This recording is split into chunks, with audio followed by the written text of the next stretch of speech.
ichi genalda issiq bo'lar ekan. Hozir shu issiqligi 22 daraja. Oldingilar bekorga shu g'orga kirib yashamagan. Chunki Turkiyada rosa ko'p qishloqdan chiqqan insonlar shu g'orlarda yashagan ekanda, tosh uylarda.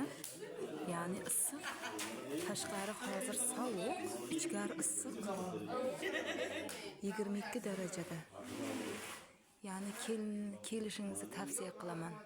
Antaliyaga kelganda mana shu g'origa kelishingizni. Yılan saldırmış. Toshlar suv tomchisiga o'xshab nima bo'lgan, xuddi mana muzlab qoladi-ku qor yoqqanda. Hozir videoga uncha yaxshi tushmayapti. Xuddi mana tomlarning nima shipirlarda nima bo'ladi-ku? Uzun muz. Mana shunday bo'lib turibdi-da. Chunki rasmini yaxshi tushirib ololmayapman telefonimga.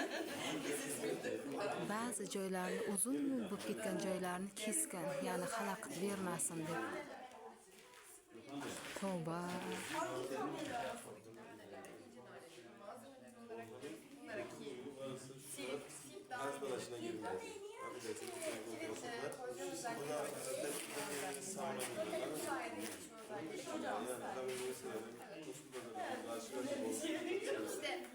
%50 TL ekan kirishi. Uncha qimmat emas. Bir dakika kala.